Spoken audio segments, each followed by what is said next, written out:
We live in a time where we can actually answer questions about the universe that we see when we look into the night sky, but there are still mysteries that remain to be solved. SPHEREx and Punch are two completely different missions that are sharing a ride together to space.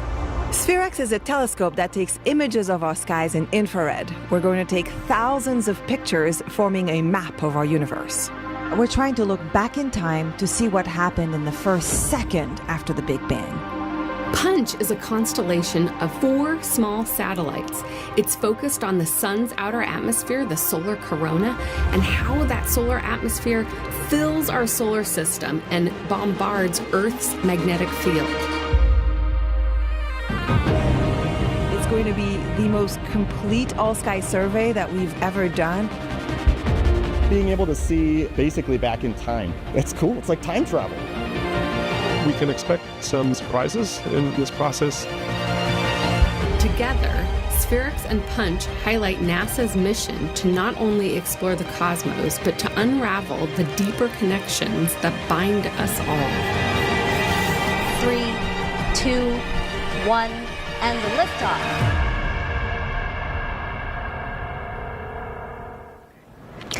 Here's a live look at the Falcon 9 rocket that's set to launch in just 53 minutes from Vandenberg Space Force Base. This one launch is carrying 2 missions. SPHEREx, a space telescope that will map our cosmos, and Punch, 4 small satellites that will study the sun's outer layer. Hello and welcome to Vandenberg Space Force Base in California. I'm NASA's Raquel Villanueva, bringing you live coverage from the heart of the spacecraft and launch vehicle operations on base. Joining me today is Farah Alibay, SPHEREx Flight Systems Engineer, Thanks for being here, Farah. I'm so excited to be back with you today. Well, it's great to have you. NASA's Launch Services Program, also known as LSP, is managing today's launch. And just a few feet away, teams are hard at work preparing for T-0. NASA and SpaceX called off yesterday's Falcon 9 launch of the SPHEREx and Punch missions due to weather and a SPHEREx ground data issue. That's right. There was an issue that was found yesterday early in the countdown. It was a communication issue between the Payload Operations Center that's based at JPL and the ground stations that receive the data from the spacecraft once it's in orbit. The team at JPL worked all night and all day to find the issue and fix it, and they're now ready for launch. And bumps like that, bumps in the road like that, they happen. Space is just difficult, and I could not be more proud of the team that resolved all of these issues today. And of course, yesterday we were also really worried about clouds. I learned so much in the past 48 hours about thick clouds and rocket-induced lightning. I feel like an expert now in clouds. I could say that you are, and I just want you to know that weather is looking good for tonight. So we are now heading towards a launch that is targeted for 8, 10, 12 p.m. Pacific time. And as you know, Goddard Space Flight Center oversees Punch while JPL manages SPHEREx. That's right. So SPHEREx is really a partnership of many, many different institutions. We have contributions from Caltech, from BAE Systems that built the spacecraft. That's where we did the integration. We have university partners, international partners, but the whole thing, the management oversight and the systems engineering oversight comes from JPL. And once we launch and we're operating it, the operations center is also at JPL. Well, Farah, we look forward to your insight tonight. Thank you.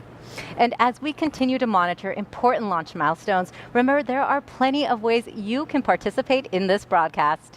For one, if you have any questions about anything we're talking about today, send them our way. That's right. Submit them online using the Ask NASA hashtag, and we will try to answer as many of them as we can live. So, SPHEREx's journey to the launch pad took the Space Telescope across the western U.S. The observatory was assembled at BAE Systems in Boulder, Colorado. After assembly, it was driven across the Rockies all the way to Vandenberg Space Force Base. Punch was built at the Southwest Research Institute's headquarters in San Antonio, Texas. From there, it was shipped to Vandenberg for comprehensive testing on all 4 satellites. SPHEREx and Punch were then integrated with the launch carrier in a Falcon 9 rocket. Now, let's head over to SpaceX Mission Control in Hawthorne, California, where our team of NASA and SpaceX commentators are standing by. Good evening, everyone. I'm Jessie Anderson, a senior production manager here at SpaceX. And joining me once again today are Megan Cruz and Mick Waltman from NASA. It's so great to have you both here today. Yeah, thank you so much for having us again. And I'm really feeling good about launch today. Yes, it's feeling real good tonight.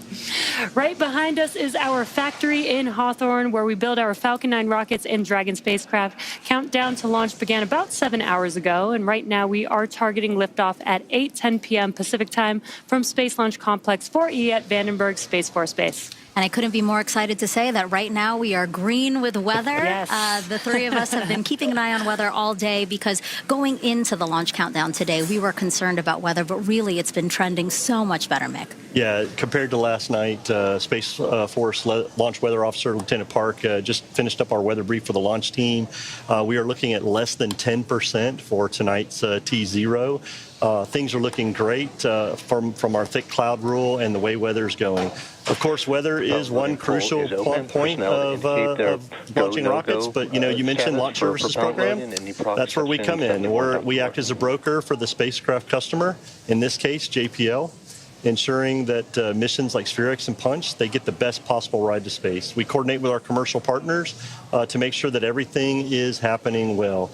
So today we selected SpaceX, and we are looking for a great ride for SPHEREx and Punch to put them in that sun-synchronous orbit to Earth. Yeah, and we'll talk a little bit more about that orbit during the broadcast. But I do want to point out, you were mentioning that LSP selects the best provider for each mission. LSP has selected SpaceX for 11 launches now. Yes, and we are so excited for another mission with you all.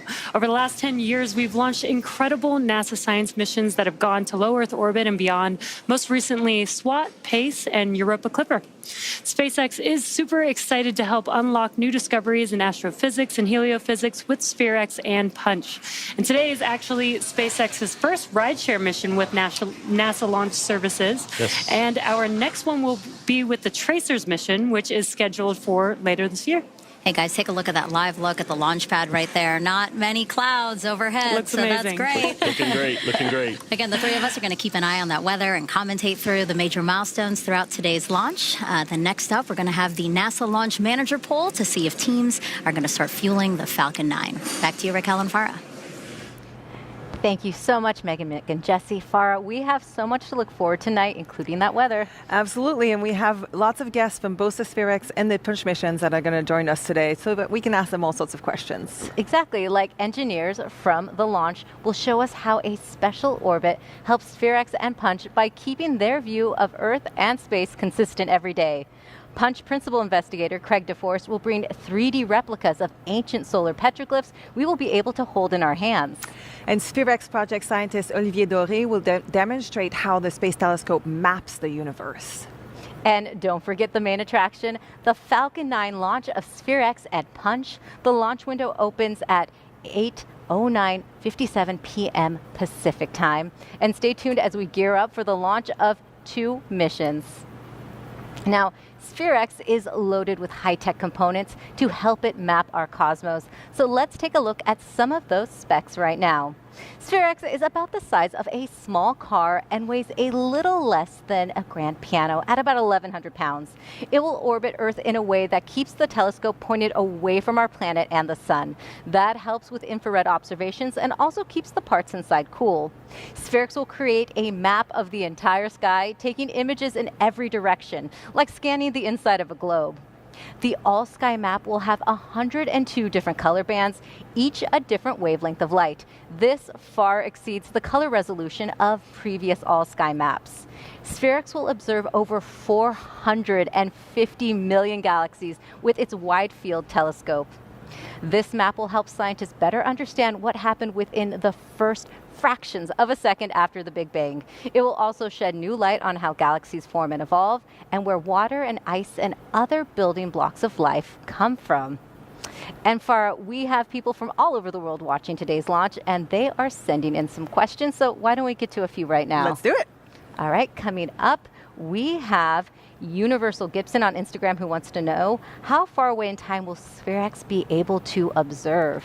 So SPHEREx is creating a 3D map of the universe that's going to help us understand what happened in the first, and wait for it, trillionth of a trillionth of a billionth of a second after the Big Bang. So it's really the very beginning of our universe that we're going to be able to understand with the science that SPHEREx is doing. Wow. And another question we have coming in, Daniel Burt on Instagram wants to know, how can we see a 14.8 billion year old photon from the universe's start?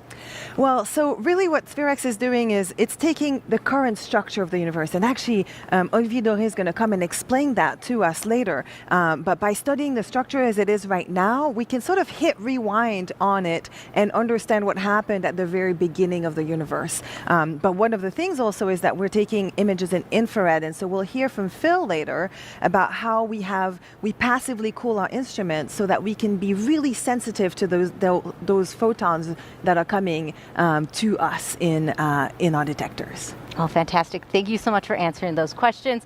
We will have more. Keep them coming using the NASA hashtag. We have some Punch questions a little later on in the broadcast as well. Now it's time for another check-in on the launch countdown with the team in Hawthorne, California. Great. Thanks, Raquel. We are just about a minute away from NASA pulling its teams to make sure that we're ready to start loading propellants on Falcon 9. Yeah, and it's the NASA launch manager, Dr. Denton Gibson. He's the one who's going to be leading the poll. We'll soon hear his voice here.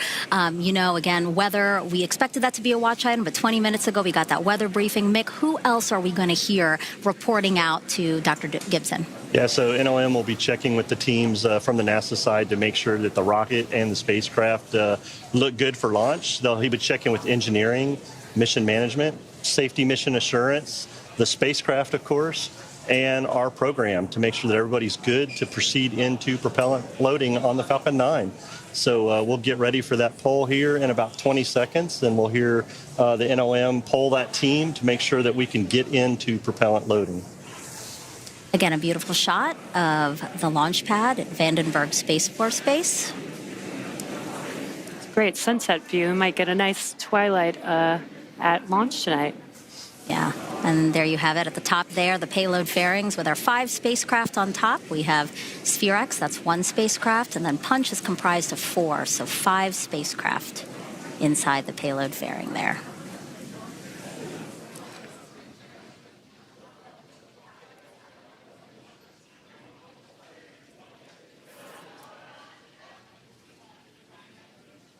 Again, we're standing by for the NASA Launch Manager poll.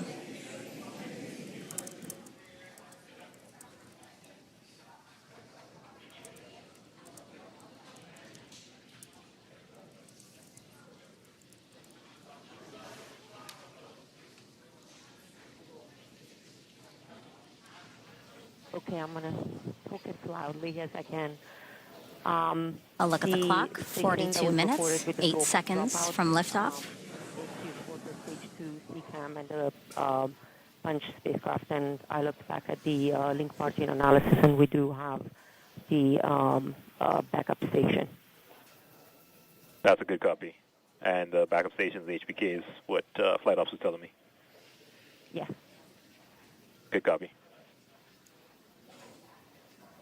NASA team, this is NLM on NLMnet, and I'm going to conduct the propellant load and launch readiness poll, starting with NASA CE. NASA CE is go. SMA. SMA is go. SMD.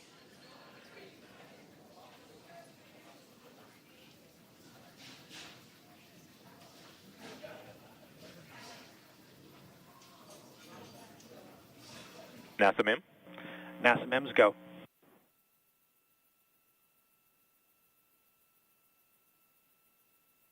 LSP.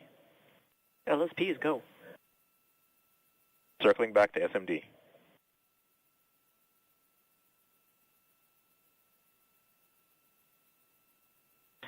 SMD is go on NLMnet. Copy that. NASA team is ready for propellant load and launch.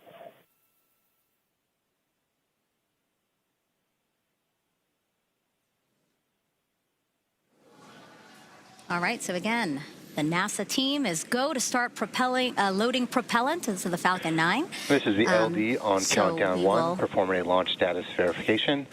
NLM, are you clear to proceed with the launch auto sequence? NASA team is ready to proceed. LDA, is the range ready to proceed? Range is ready, and you are clear to launch. All right, you heard it. Ready to launch. The range is green. All great call-outs. Again, with that live look of the pad, we are targeting a T0 of 8, is complete, and we are 10, go 12. for propellant loading. For non-urgent conditions, no-go conditions, brief the CE or LD, and they will approve aborting the auto sequence. For urgent issues affecting the safety of the operation, operators shall call hold, hold, hold on the countdown net. Launch control will abort the launch auto sequence immediately and proceed into the launch abort auto sequence. At T-minus 10 seconds, launch control will be hands-off and relying on automated abort criteria for the remainder of the count.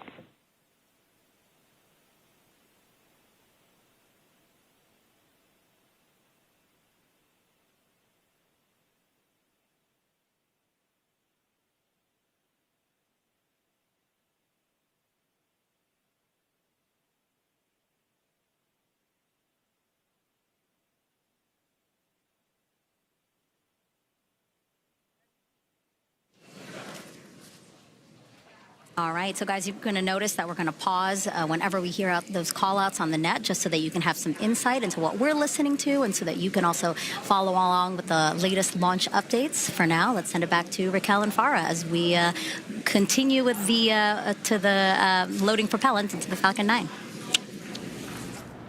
Thank you so much, Megan, Mick, and Jesse. SPHEREx is set to join NASA's fleet of space telescopes. It will complement the work of more targeted missions by providing a big picture view of the universe. Here to tell us more is Jamie Bach, the principal investigator. Thank you so much for joining us today, Jamie. Exciting to be here. You know, SPHEREx is designed to tackle some pretty big cosmic questions. What are some of the biggest mysteries scientists hope to answer? Well, with SPHEREx, we're using a new capability. We're mapping the entire sky in 102 near-infrared colors, and with that new capability, that lets us address some really fundamental, exciting questions. So the first one is, where's the water? The Earth's oceans are thought to have originated from water in interstellar space in the form of ice.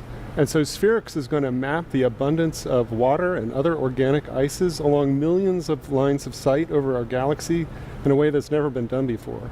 No, Jamie. We're also going to measure the total glow produced by galaxies, and that glow traces all the light made by galaxies over cosmic time from their formation through their evolution. And then finally, we're going to make a giant 3D map of distant galaxies using their positions and distances. And that map, those galaxies trace out structures set up by the Big Bang itself. And so we can use that map to learn more about how the universe began. That reminded me of another question that we get all the time from viewers. What is the difference between space telescopes like James Webb and SPHEREx? Well, so imagine you're at Everest Base Camp, and if you have a telephoto lens, like a big telescope like JWST, you can zoom in and see mountaineers on the very summit of the mountain. But if you have SPHEREx, it's like the pano mode on your iPhone. And so with SPHEREx, you get a view of the whole Himalayan range. So those are very different and very complementary ways of looking at the universe. And Jamie, this is really your baby. I mean, every time we make a technical decision, we always ask ourselves, how do we get Jamie his science? We're here today. How are you feeling? It really is like having a kid. And SPHEREx was a baby at one point, but it's grown up and it's ready to walk out the door now and make a name for itself. It's both, tense, emotional, and exciting all at the same time. Fantastic. And where will you be watching launch today? Oh, I'm going to go outside and look at it in person as it takes off the pad. Totally. Great. Wave it goodbye one last time. Thank you so much for joining us today, my Jamie. Pleasure. We really appreciate you taking the time. So let's head back to the team at Hawthorne.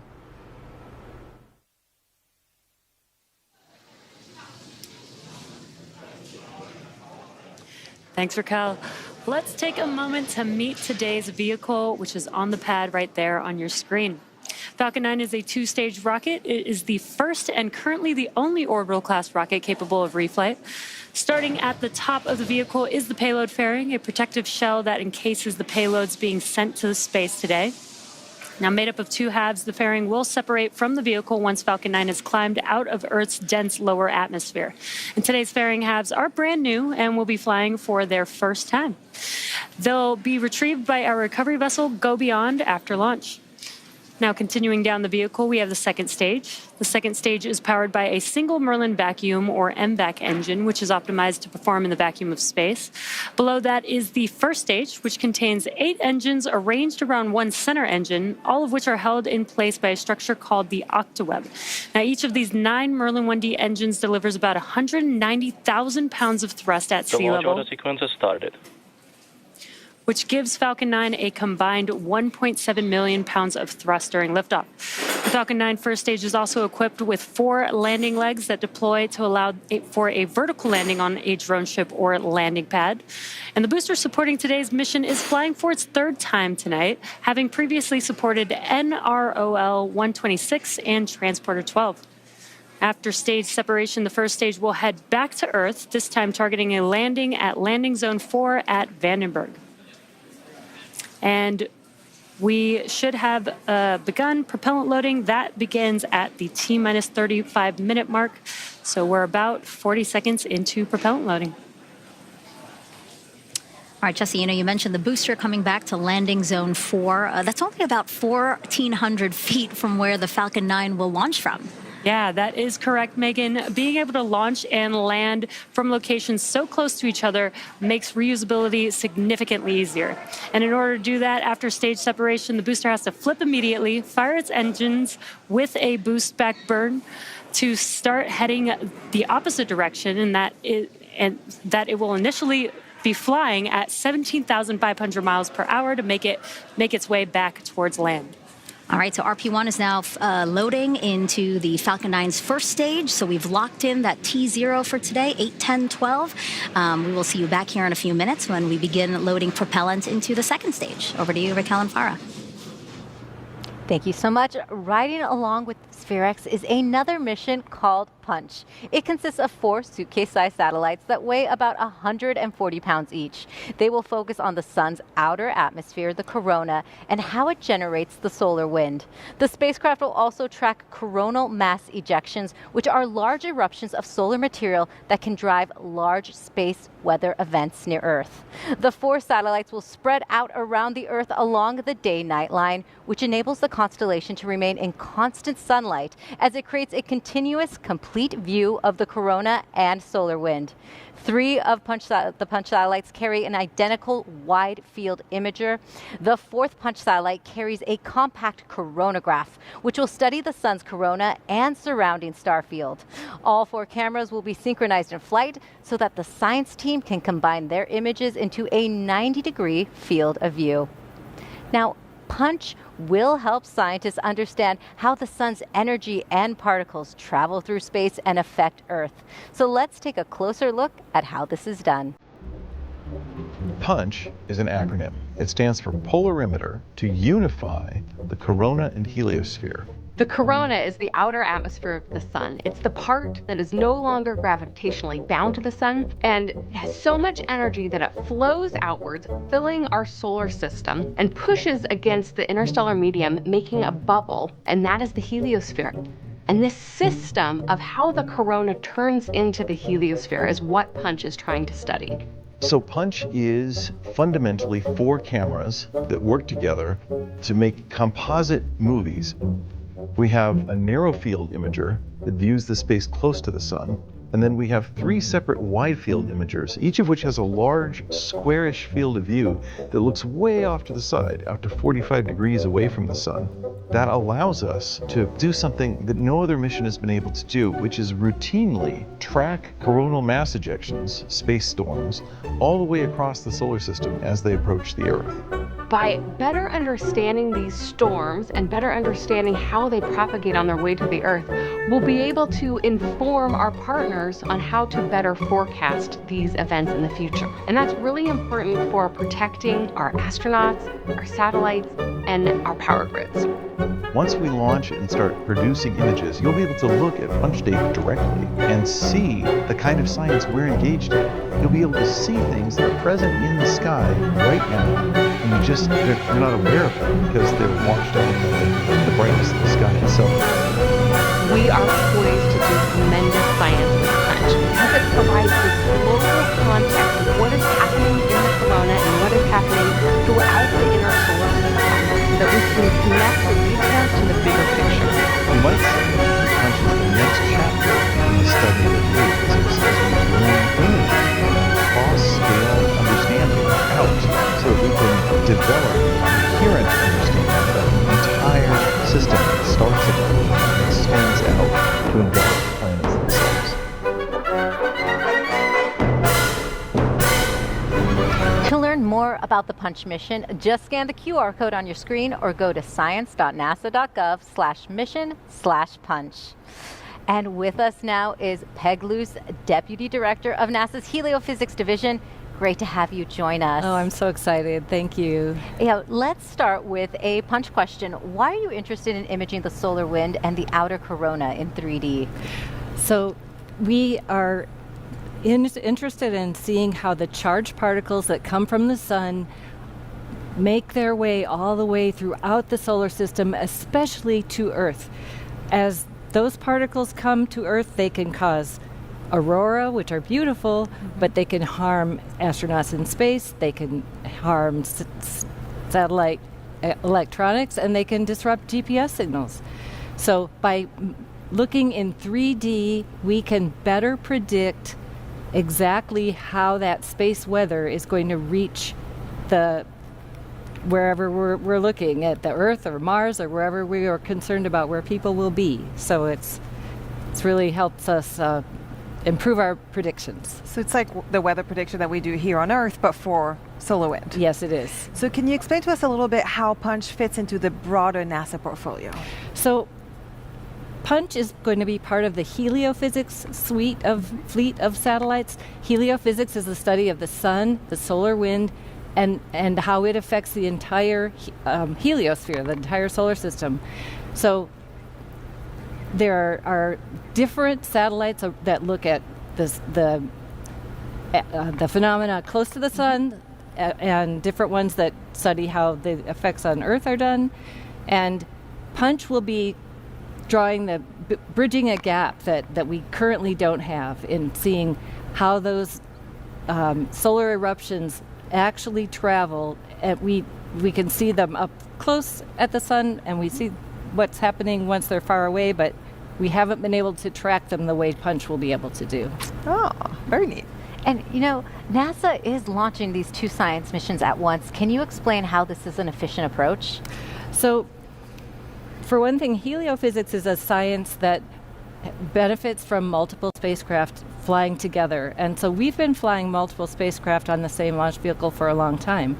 As rockets have gotten more capable, we are more able to fly different missions together. And so it's tremendous. It gives us an ability to maximize the return on the investment in the launch vehicle, get more science into space for the same investment.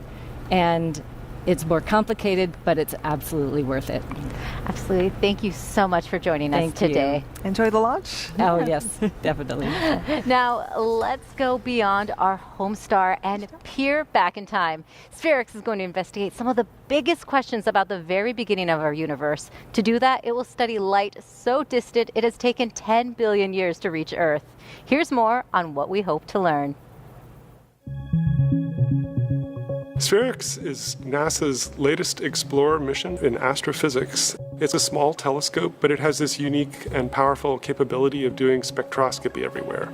We are going to survey the entire celestial sphere and collect a data set that will help us answer 3 fundamental science questions. It's going to tell us about the origin of the universe, the birth and formation history of galaxies, and the abundance of essential molecules such as water in the early stages of star and planet formation.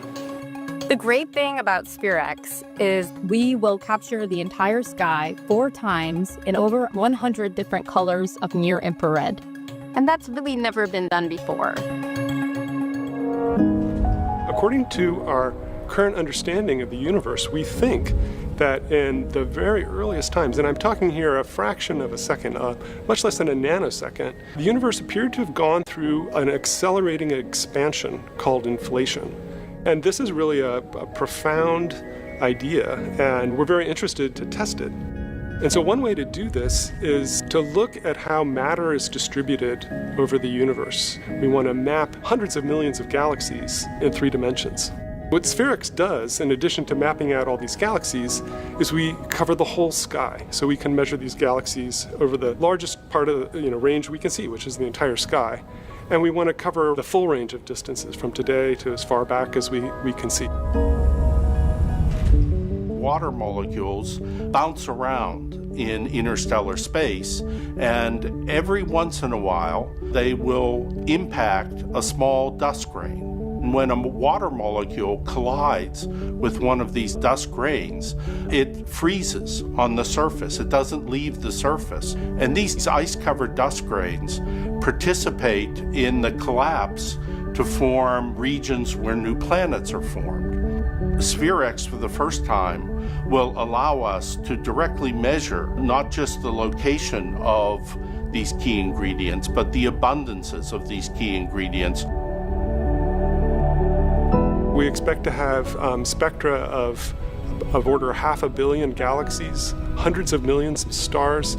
We will really see anything that is observable in near infrared, and that's a lot of things. And so we can expect some exciting and unusual discoveries that come from this. SPHEREx is a nice complement to future telescopes, such as the James Webb Space Telescope, with the fantastic spatial and spectral capabilities, and learn more about what's going on. Now, Farah, what are you most excited about? I think it's going to be turning that instrument on, getting those first pictures, and really it's going to be the twinkle in the scientists' eyes when they get that data and make those big discoveries. Fantastic.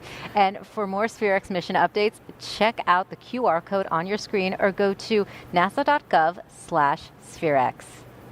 And joining us now is SPHEREx program scientist John Wisniewski. Thank you so much for joining us today. It's a pleasure to be here. We are excited. Absolutely. We have heard about the benefits of today's rideshare. So what does it take for our teams to launch these two science missions together? Yeah, so we think about this very carefully when we're, seeing whether missions are appropriate to be ride shares. The first thing we think about is do they need to go into the same orbit, into a similar orbit, right? That's kind of criteria number one. We also are looking at, what's the timeline for the development of both of the potential missions. We need them to be ready at the same time, right? Do they have compatible mass and size requirements as well? And also technical details like, is one mission going to contaminate another mission, so things like that. And so in the case of SPHEREx and Punch, they both had all these compatible criteria. And we're good rideshare partners, and we are really excited to be able to deliver two science missions, with one launch vehicle. It's a great, efficient way to launch two science programs at once.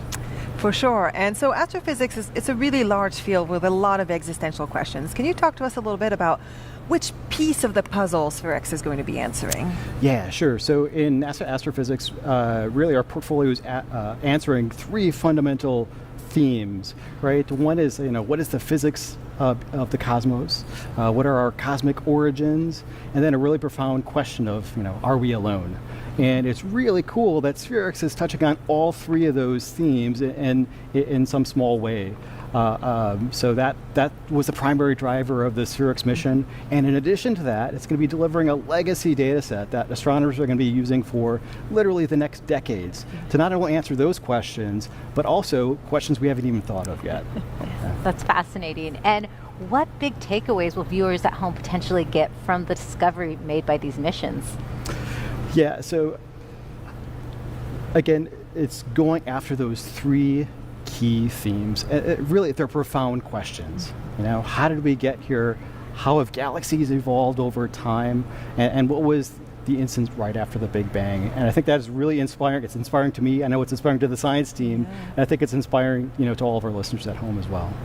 John, thank you so much for joining us today. Thanks. Go SPHEREx. Yeah. Go SPHEREx. NASA has set its sights on deep space exploration, but before that, we're returning to the moon. Here's more with your Artemis Moon Minute.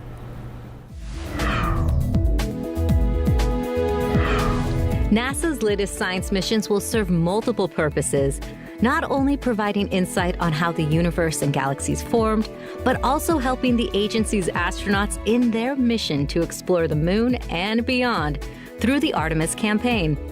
SPHEREx will scan the sky, creating a map of the Milky Way and hundreds of millions of stars and galaxies to search for water, carbon monoxide, and any new planets forming. Astronauts will need to know where they can find water on the moon and how much there is. SPHEREx is asking similar questions about water in our entire galaxy. The data from SPHEREx will identify targets for more detailed study by future missions. Also launching with SPHEREx is Punch, consisting of 4 satellites that will continuously observe the solar wind like never before. The radiation of the solar wind threatens Earth's power grids and satellites, also the moon's surface, and astronauts and their spacecraft in orbit. Data from Punch will help scientists improve space weather forecasting so that it's faster and more accurate. That information can lead to more optimal launch windows, adjust spacecraft trajectories to minimize exposure to extreme solar weather events, and design adjustments for spacecraft to better withstand coronal mass ejections. That's a look at your Artemis Moon Minute. Scan the QR code on your screen to learn more about the upcoming Artemis 2 launch and what's planned for our Moon to Mars program. And it's been a busy week on the Moon for NASA's Commercial Lunar Payload Services Initiative, or CLPS, where we've been delivering payloads to the lunar surface ahead of future Artemis missions. On March 2nd, Firefly's Blue Ghost Mission 1 successfully landed on the Moon, carrying 10 NASA science and technology instruments. They are the first commercial company to execute a successful soft landing on the Moon. And Farah, take a look at that beautiful video. Such a cool video. I think I've seen it 10 times. And just last week, Intuitive Machines' IM-2 mission achieved a historic feat, the southernmost lunar landing and surface operations ever. Although the IM-2 mission ended prematurely due to the lander's orientation, the data collected will provide invaluable insights into this challenging lunar region. And Farah, how about we answer some more of those SPHEREx questions coming in? All right. We have one actually that talks about the launch window and the times that are being heard. Can you explain what 8:10 and 8:09 mean? Yes, I think we've talked about this a lot, right? So we are trying to target a particular orbit. And in order to do that, we need to launch at a specific time. And we have to launch between 8:09:57 and 8:10:27. So it's that 30-second window in which we can launch. So what we did is we looked at, a few hours ago, we looked at, is there any collision risk? There weren't. And so what the team did is they decided to launch right in the middle of that window. That's really the optimal time to get right on that orbit. And that's why you heard us say that we're launching at 8:10 and 12 seconds precisely. And that's going to be our launch time today. Fantastic. And thank you to Luke for that question on Instagram. Luke C on Twitter, on X actually. And we also have Rob V on YouTube who wants to know, how long will it take to map? So the prime mission for SPHEREx is 2 years, and during that time we're going to take 4 full maps of the universe. And so that's really the amount of time that we want to spend, but there is no propellant on board the SPHEREx. There's nothing that we're going to, that's going to deplete over time, so we hope that the mission is going to last much longer than that. Well, thank you so much, Farah. Keep those questions coming using the hashtag #AskNASA. With Falcon 9 second stage locks loading about to begin, as you just heard. Let's send it back to Megan, Mick, and Jesse. Welcome back to SpaceX in Hawthorne, California, where Megan, Mick, and I are just outside of mission control. Yeah, and Jesse, SpaceX started fueling its first stage about 20 minutes ago. So how's that looking right now? Yeah, we're a little bit over halfway done. RP1 loading is already complete on the second stage, and we're just about 80% complete on RP1 for stage 1 and about 60% complete of liquid oxygen loading on stage 1. And we are just about to start loading liquid oxygen on stage 2 at the T-minus 16-minute mark, which we should hear a call out for that in a few seconds.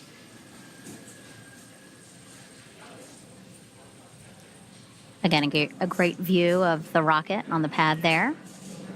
And at the tippy top, we told you that that is the payload fairings. And inside are the spacecrafts, which were encapsulated inside those payload fairings last week. Yeah, and as Jesse mentioned earlier, talking about the Falcon 9 rocket, those are brand new payload fairings, and SpaceX will retrieve those with their recovery vessel Go Beyond. Inside that payload fairing, we have SPHEREx, our primary mission, which is 1 spacecraft, Punch, which is made up of 4 spacecraft. So deployment tonight, we will see 5 spacecraft deploy into a sun-synchronous orbit. Now, we were saying that the propellants are RP1 or rocket-grade kerosene and super cold liquid oxygen. Why those fuels and how do they launch a rocket? Yeah, Megan. So RP1 is the fuel component. Liquid oxygen is our oxidizer, which we cool down to make it as dense as possible. Increasing density enables us to load more of it into the vehicle. And with a fuel and an oxidizer, we still need an ignition source. So we use TTEB, or triethyl aluminum and triethyl borane, which combust when combined, lighting our fuel and oxidizer to create that thrust. It's a pretty efficient system that not only gets SPHEREx and Punch into space, but also allows the booster to fly back to Earth and land for another mission. Yeah, and SPHEREx is going to scan our entire universe to gather data on billions of stars and galaxies, and then Punch. We'll study our sun's corona to better forecast when space weather will affect us on Earth. And Mick, again, you're with NASA's Launch Services Program, which determined that both those missions could fly together on this one launch. Yeah, as we just heard in a previous interview, we looked at those mission requirements, we assessed the missions, found that both could be delivered to that sun-synchronous polar orbit that we want to get to this evening. The two missions sharing a ride on one rocket are very efficient, and it also gives us the most availability for our launch opportunities throughout the time period of the science. So again, looking at both of these ride shares, our first one for LSP, we're excited for launch tonight. Yeah, again, headed to what's called a sun-synchronous polar orbit. And why does that work for both missions? Well, check out my interview with LSP engineers Philip Hargrove and Mark Hemmets. Okay, Mark, Philip told me to wear yellow today. Why? Right, so we're going to do a little demo. So you're the sun, that's why you're wearing yellow, and I'm the Earth, that's why I'm wearing blue and green, and this hula hoop is going to represent the orbit, or the path that the satellites are going to take around the Earth. So we have to pay attention to a lot of things. One of them is the orientation relative to the Earth, so that's this inclination, and then also the orientation relative to the sun. So as the Earth moves around the sun throughout the year, it's possible that we could be facing away from the sun, we could be facing towards the sun, and for this mission, we want to be facing towards the sun the entire time. So we choose a sun-synchronous orbit so that the twist of the orbit throughout the year is aligned with the Earth's rotation around the sun. So no matter where or when, we're always going to be in this orientation. Gotcha. So I should always see every part of this orbit. Yes. Why is that important for the SPHEREx and Punch missions? Sure. For SPHEREx, you can't look at the spacecraft without seeing this large cone on top. And that's because this is a photon shield designed to protect the sensitive instrumentation inside. And what it's sensitive to is to the sun. So with the sun always in this direction, that means we know the sun's never on this side. So that's the safe side. So that's when SPHEREx can go ahead and operate in the orbit in this direction, do their celestial sky observations, always working on this backside of the orbit, the safe side. Punch, on the other hand, is the exact opposite. It wants to study the sun. It wants to see the solar wind, the solar weather emanating from the sun coming to Earth. So this is a perfect orbit for them as they go around, because they'll go ahead and get maximum viewing time of the sun. You know, we've been talking about in the broadcast how Punch is actually made up of 4 satellites, SPHEREx is 1. So basically you have 5 spacecraft that you're relatively, near each other as it's going around the Earth. How do you make sure that they don't interfere with one another? Right, sure. We do a couple things because you're right, that is very important. First thing is SPHEREx is going to go ahead and separate, pointing away from the sun, obviously, so they're going to separate in this direction. After SPHEREx separates, the Falcon's going to do a small altitude lowering maneuver with their attitude control thrusters, just to lower by a couple kilometers, so they're not exactly the same orbit. And then the Punch spacecraft are going to separate in different directions. So the first 2 Punch spacecraft are going to separate equal and opposite along the velocity vector. The other 2 canted off that vector. So that puts them all in different directions, even SPHEREx in different directions, keeping them all safely moving apart from one another. Because SPHEREx doesn't want to be affected by the sun, can't be affected by the sun. Were there special considerations on the ascent up? Yeah, absolutely. Again, it's all about protecting the spacecraft and keeping the sun out of this top half. So what we're going to do is, normally we launch out of Vandenberg directly into the orbit plane, but instead we're going to launch east of the orbit plane we want to be in. That puts us on the dark side, or in the shadow, during those early phases of the mission. So as we then come out of shadow, we'll coast down to the South Pole, we'll circularize the orbit in a second burn, and also do a plane change to put us in that sun-synchronous orbit plane we want to be in. So that keeps it safe for the spacecraft. Guys, I know a lot of work and time went into, all these considerations that you just walked us through. I just really appreciate you guys taking the time to explain it so easily to us. Thank you so much. You got it. Thank you. Thanks, Megan. That was a great explanation of the orbit both missions will use. And if you're just joining us, we are approaching 10 minutes until liftoff. Farah, the moment is finally here. Oh my God, my heart is beating so fast. I'm so excited. So I know we are going to talk to you more about that in a minute, but we've also been taking your live questions tonight. So let's get to a few more. Okay, right? let's do it. Okay. Just distracting me. I know. We have one from Stardom Observatory on YouTube who asks, how long do you think it will take before we get the first images from SPHEREx? So today we'll be separating from the launch vehicle. We'll actually get the first bits of data, hopefully very soon after separation. Definitely the team is going to be working through the night. And then we go through a commissioning period. So we'll take a few days to make sure everything is good. Then we'll power on the instrument. So it's going to take a little while, but we hope that commissioning period will take about a month to 6 weeks. And then after that, we'll be moving into the real science. But even during that commissioning period, we'll be getting some images too. That'll be great to see those first images come in. So keep those questions coming using the hashtag AskNASA. And Farah, launch is just minutes away now, so tell us how much this moment means for you and your team. You know, I've been on this mission for about 3 years now. I saw the spacecraft grow from, paper design to being built and tested. We shipped it then from BAE Systems in Boulder, Colorado, over to here. And now we've spent about 2 months here processing. We're getting ready for launch. It's really, really a big moment. And, the team has gone through such difficult times with the fires recently in LA, COVID, right when we were designing the spacecraft. So I know everyone is extremely proud and really excited to be here today. And where were your team watching tonight? So we have a lot of our team members in this building here at Vandenberg Space Force Base looking at the data, participating in those polls. We have people at the SpaceX building, and we also have part of the team at JPL at the Mission Operations Center, because once we launch, they will be the ones taking over operations, and they'll be working there through the night, taking care of the spacecraft. All right. Well, Farah, we are now under 9 minutes until liftoff of SPHEREx and Punch on a Falcon 9 rocket here at Vandenberg Space Force Base. Now, let's head over to SpaceX Mission Control in Hawthorne, California, where our team of NASA and SpaceX commentators will count us down to liftoff.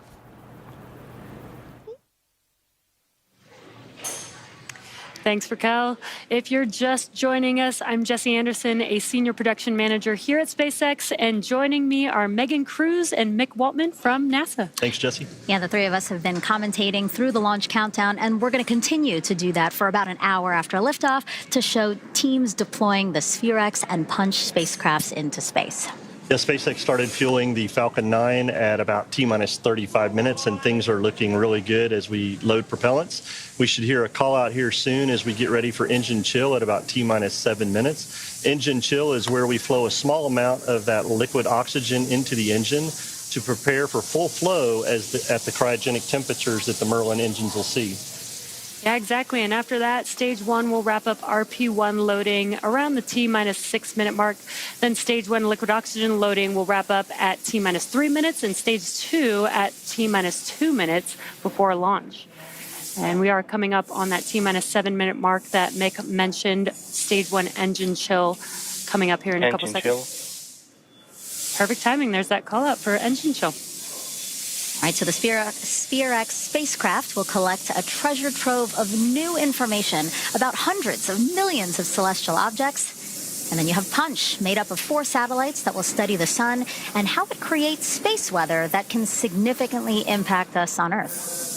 Yeah, all 5 spacecraft are packed inside that payload fairing that you see on top of the Falcon 9 rocket. LSP is keeping a close eye on those spacecraft with the spacecraft customer, and they will be transitioning to spacecraft internal power as we complete about T-minus 5. Stage 1 RP1 load is complete. All right, there's a call out for stage 1, RP1 load complete. We still have a little more loading left to go. They have to finish loading liquid oxygen into both stages, and there's about another 4 minutes left of that. But again, you know what we're not tracking? Copy. Spacecraft is on internal power and configured for launch. Well, that's a good call out there, too. That's Denton Gibson, Dr. Denton Gibson, again, NASA's launch manager, confirming that the spacecraft are on internal power. Can you talk to us a little bit about that, Mick? Yeah, SPHEREx and Punch on in battery power, getting ready for launch tonight. I'm sure Farah is sitting at the desk just excited for this milestone as the spacecraft are now getting ready for launch later this evening. And so flying both SPHEREx and Punch on one rocket, I mean, it just saves money. It's a great opportunity. It's very efficient to be able to take advantage of one rocket and the multiple launch opportunities we can get and get 2 spacecraft with same science into the same orbit. Yeah. And excuse some of those loud sounds. We are actually in the factory here in Hawthorne, so you may hear some work happening behind us. And coming up, a couple things are going to be happening back to back. We have the transporter erector, which is also known as the TE or the strong back. It will start retracting away from the vehicle, and that's that large... Falcon 9 tanks are pressurizing for strong back retract. Good call out there. We're pressurizing in preparation for that strong back retraction. Again, that's that transporter erector, that structure there on your screen right next to the vehicle. It provides propellants and electricity to the rocket until just before launch. And we will first begin to see the clamp arms, which are just below the fairing, begin to open up. Once those clamp arms are fully open, then the TE can retract away from the vehicle. Strong back retract has started. There's that call out that it has now begun. And so we will see those clamp arms begin to open there on your screen. It'll be very slow and slight. But once again, once they are fully open, then the TE can recline just about a couple degrees away from the vehicle. And there you can see those clamp arms moving. NLM, this is LD on Countdown Net. This is NLM. The NLM providing the status that the Falcon 9 is healthy and we're tracking no issues heading into launch. Can you provide a final verification status for your team? NASA's go for launch. Great, thank you. And a quick poll there. Sounds like we are go for launch. And you can see that transporter erector moving away from the vehicle. It'll be just 2 degrees. And then we can start pressurizing the vehicles coming up here shortly. But propellant is still loading on the vehicles. We're coming up on T-minus 3 minutes, where liquid oxygen loading on stage 1 will complete here shortly. Yeah, Jesse, as we said earlier, this is the third flight of this booster for the Falcon 9 rocket. Those brand new payload fairings that will be retrieved by Go Beyond downrange. Inside those fairings, as we just heard from the NLM, everything is go. The spacecraft are on internal power. Both SPHEREx and Punch are healthy, and we are ready to proceed to launch tonight. Stage 1 LOX load is complete. All right, and all that's left now is to finish loading liquid oxygen into the second stage. Again, we're targeting exactly 8, 10, 12 seconds for liftoff here from Vandenberg Space Force Base. Again, a beautiful wide shot right there of the launch pad. We'll stay with you until we deploy both SPHEREx and Punch in a sun-synchronous orbit around Earth. 2 really cool missions. Again, SPHEREx will deploy first, starting at about 40 minutes after launch, and then Punch's 4 spacecraft will deploy about 10 minutes after that in 2 batches. Now, as always, we're hoping for some great live views of all those deployments. Next call out we're expecting, again, in less than 10 seconds, that stage 2 LOX loading is complete.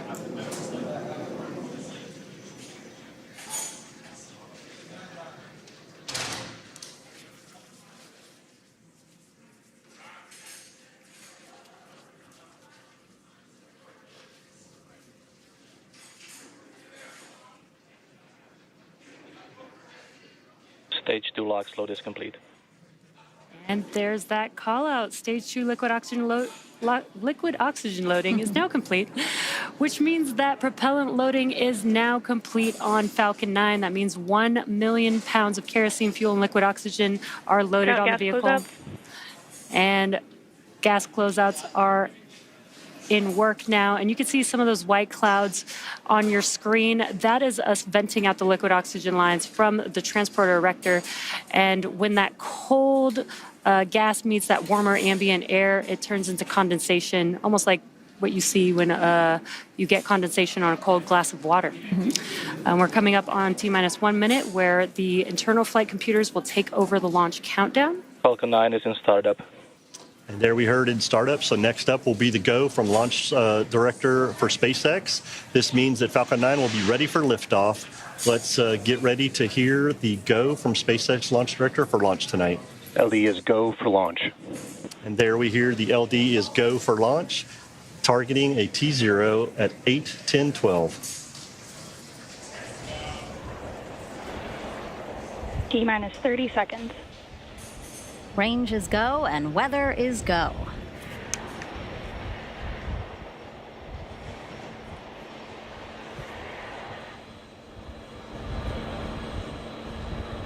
T-minus 15 seconds. 10, 9, 8, 7, 6, 5, 4, 3, 2, 1. Ignition. Liftoff of the Falcon 9. Go SpaceX, go SPHEREx, go Punch. SPHEREx and Punch on their way to map out our universe like never before and revolutionize space weather forecasting.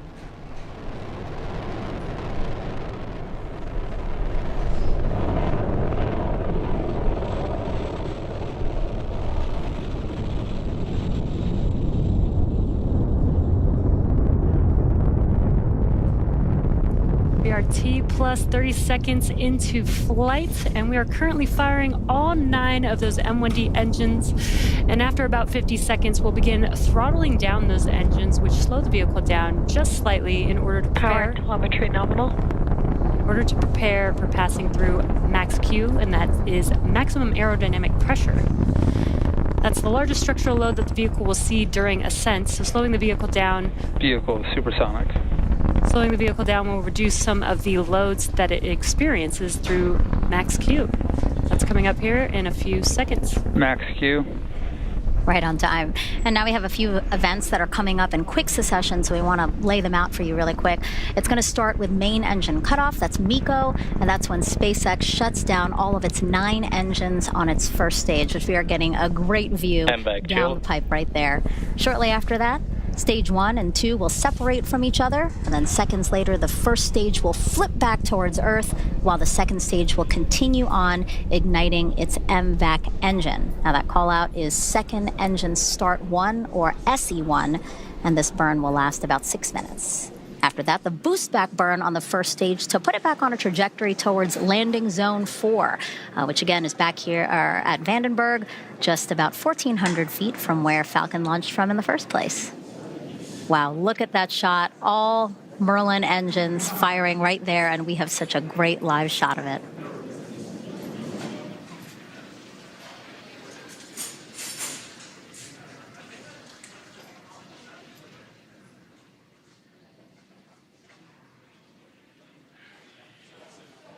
Main engine cut off.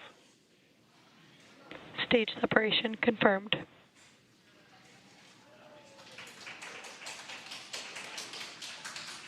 MVAC ignition. Stage 1 boost back startup.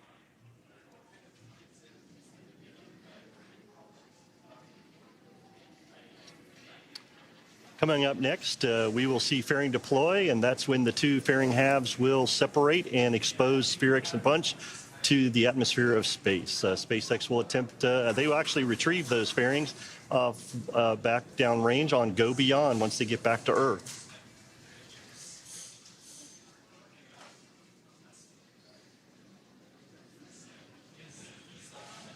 Fairing separation confirmed. There we hear fairing deployment confirmed, and what you see on the screen is the fairing separating and showing SPHEREx and Punch on their way to space.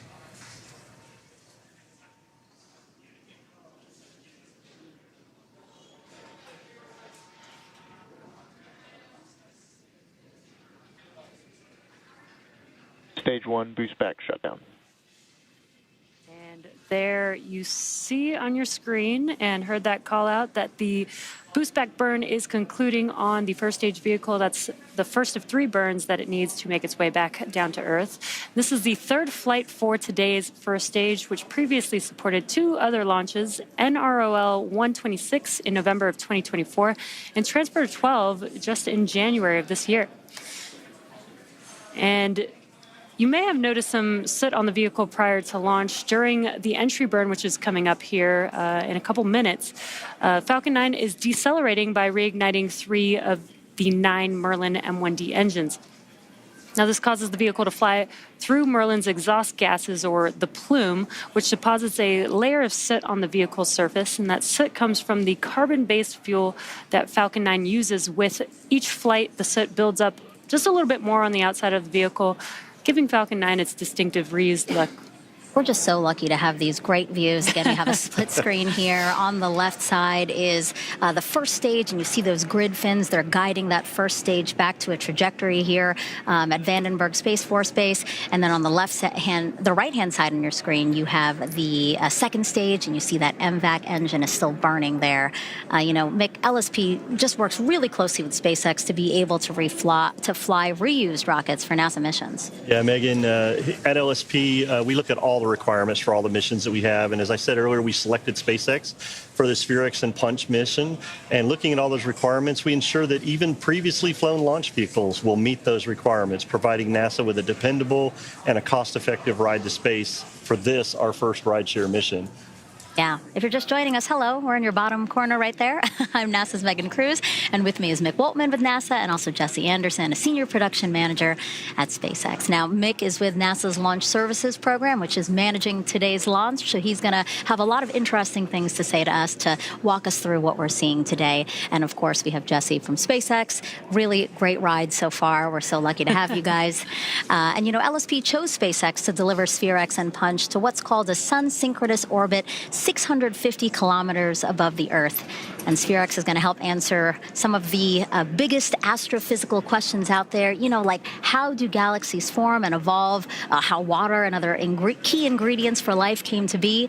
And then Punch is made up of 4 satellites that will study the sun and see how it creates space weather that can significantly impact us on Earth. I mean, Mick, we're talking about issues with GPS or satellites, things like that. Yeah, it's Stage 1 entry burn startup. And there we heard the call for the first stage entry burn startup, looking for entry shutdown here in just a few seconds and getting ready for landing burn in just about a minute.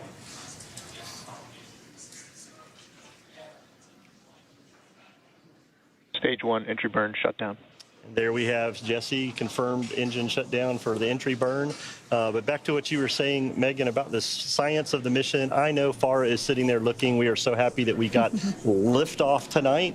But you know, the most important thing about these 2 missions is exactly what you were talking about. Once we get them deployed, the science that they will have to be able to help us here on Earth with some of the things we want. The spectral map of the universe will be incredible. And that solar wind and solar... Stage 1 FTS has safed. Flight termination system has been safe. Stage That's 1 really good news. transonic. And it sounds like stage 1 is on its way back. So that science is very important to us here on Earth. So we're looking forward to getting these deployed this evening. We do have the landing burn coming up here in a few seconds. That'll be a single engine burn and the last burn that the vehicle needs to land. Stage 1 landing burn. There's that call out. Landing burn has begun. Let's watch as Falcon 9 touches down on landing zone 4E.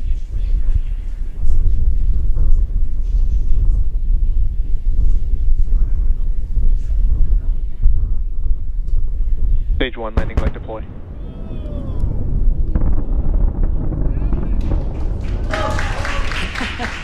And such an awesome view of Falcon 9 touching down Stage 1 landing confirmed. On landing zone 4E, confirming the 3rd landing for this booster. We had applause here on the factory room floor. It's a fun place to see. You know, it would have been cool to see it at Vandenberg, but this was pretty cool, too. Yeah, I was going to say I love the launches, but you know what? I love the way SpaceX makes landing look easy, Stage too. 2 FTS has safed. It's still one of my favorite parts, as many times as we've seen it. And right there on your screen, we lost the signal for a second, but basically we're keeping an eye on the second stage's first burn. That's continuing, and that burn's going to last until just after T plus 8 minutes. And then it will shut down. There will be a coast phase, and then we will relight a second time.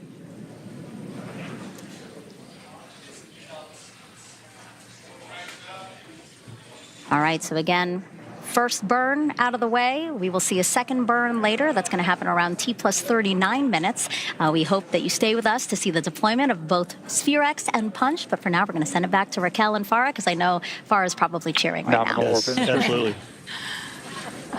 You are correct. Absolutely. If you're just joining us, I'm NASA's Raquel Villanueva, joined by Farah Alibay, bringing you live launch coverage from Vandenberg Space Force Base along the central coast of California. And just over 9 minutes ago at 8:10 p.m. Pacific time, we watched as a SpaceX Falcon 9 rocket lifted off. And Farah, I think that is the happiest you've ever been, and I've known you for years. Oh, yeah. I mean, I'm so happy that we're finally in space. And of course, we still have to get through separation. But oh my gosh, being in this building, everything was shaking. But Mick will be jealous, because really that sonic boom as it was landing, it caught me by surprise. It was very loud. It shook the entire building we were in right now. How does it feel now to have it off the ground? We still have, a good 30 minutes to go before we separate. So we still have to hold on for that. But it feels really great to have SPHEREx in space. We saw a peak at at the photon shields when the fairing separated, and I saw she was all in one piece, so we're good to go. Fantastic. You know, the rocket is flying two important missions today. One is yours, SPHEREx, a space telescope that will create the most colorful 3D map of the cosmos ever, and Punch, 4 small satellites that will study how the sun's outer atmosphere turns into the solar wind that fills our solar system. So I have a little pop quiz for you, Farah. Do you know what each of those missions stand for? You know, let's start with yours. SPHEREx is the Spectro-Photometer for the history of the universe, Epoch of Reionization, and ISIS. Oh my gosh, I'm ISIS Explorer. Got it, yes. It was a close one, but you got it. And now how about Punch? It's the Polarimeter to unify the corona and the Heliosphere. That one's easy. Well, great. That was an A+ for you there. Before its journey in space, SPHEREx had to go comprehensive testing. Farah was there for the whole process and will give us a behind-the-scenes look. This is the clean room where SPHEREx is being built and tested. We call SPHEREx our small but mighty mission because it has some really ambitious science goals. The first is that we're trying to look back in time to see what happened in the first second after the Big Bang. We also want to understand how galaxies have evolved throughout history. And finally, we're looking for water and other basic ingredients for life in the places where stars and planets are forming. BAE Systems partnered with JPL in the design and development of SPHEREx. BAE Systems was responsible for the integration and test of the spacecraft bus, which is everything below this metal ring you see around the center of the observatory.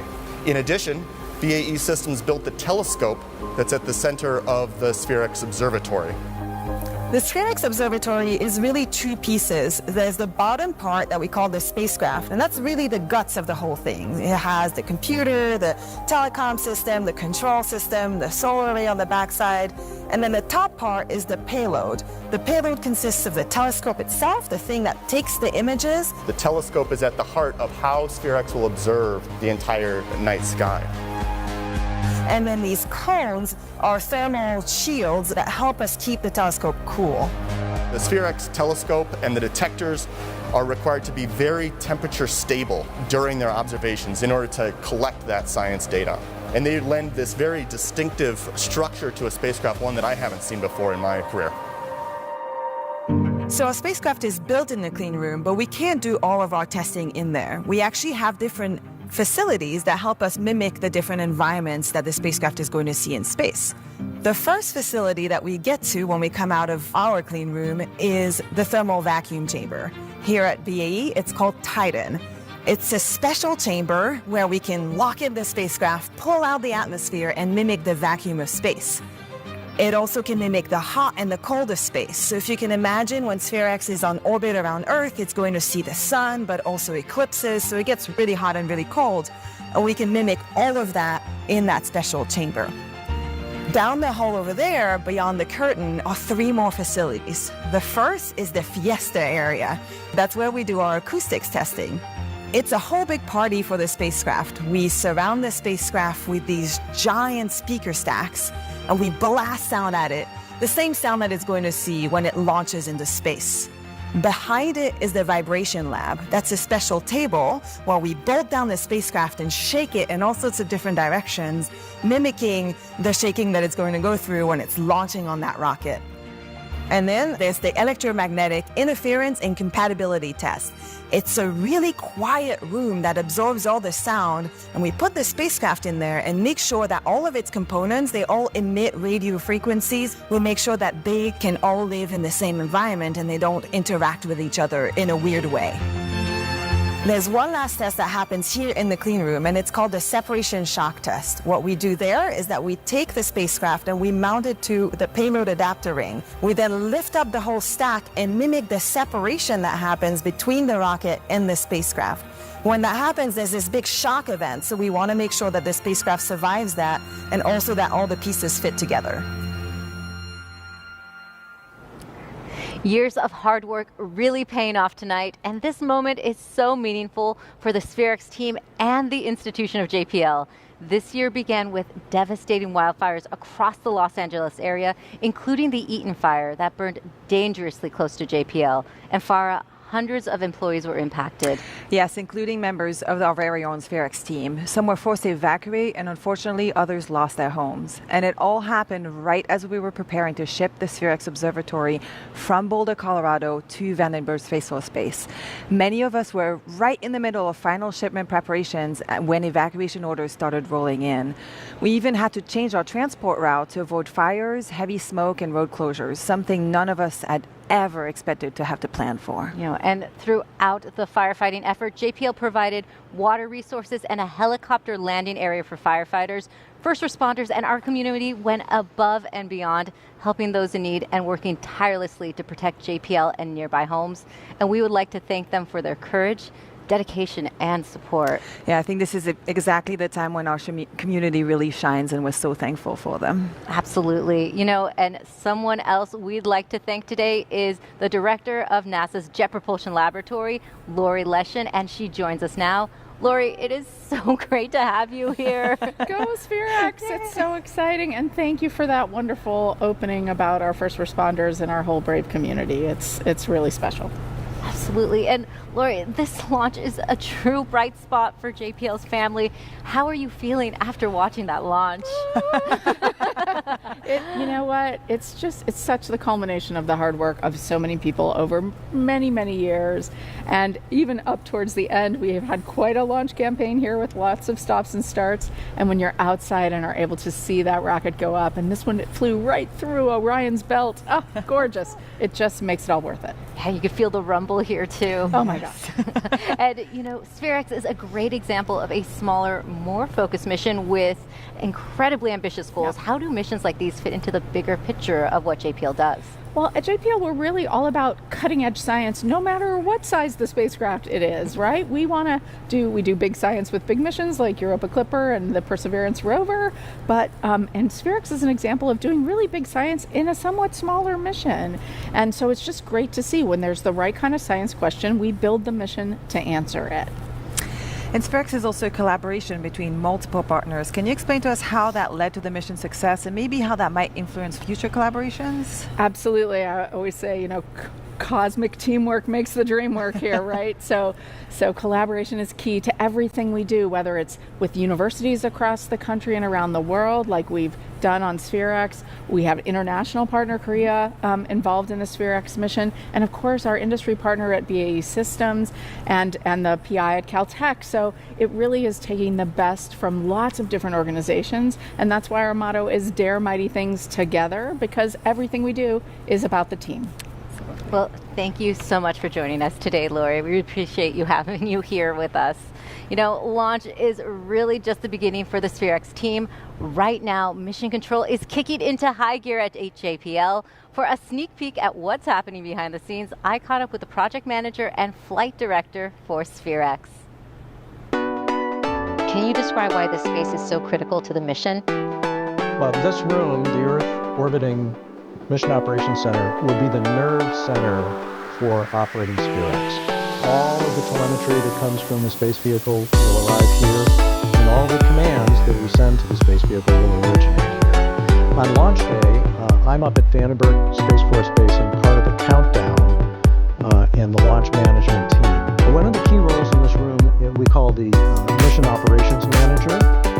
That's one of the people that I will pull during the countdown. Another key person is my deputy, the deputy project manager. Since I will be at Vandenberg and all the action is going on down here, she will function as the project manager in this room. Another one of the key people is the Hojing Ferdinand, and he'll be sitting at the other end of this room. Great, thank you so much, Jim. We'll actually go catch up with him and find out what he's doing. Varjan, tell us the role of the flight director.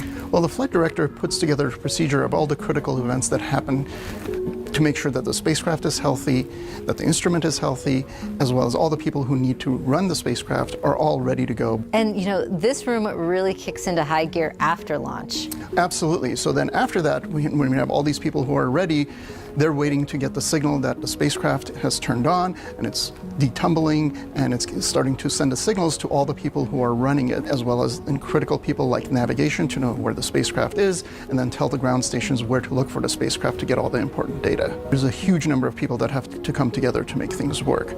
In this case, we have BAE Systems, which built the spacecraft and the telescope. They're going to be here to monitor all that to make sure it's healthy. We have people from Caltech who built the camera, which is going to be giving us our critical data. They're going to be here, as well as all the other people from JPL who are bringing this together to make sure that it all works together.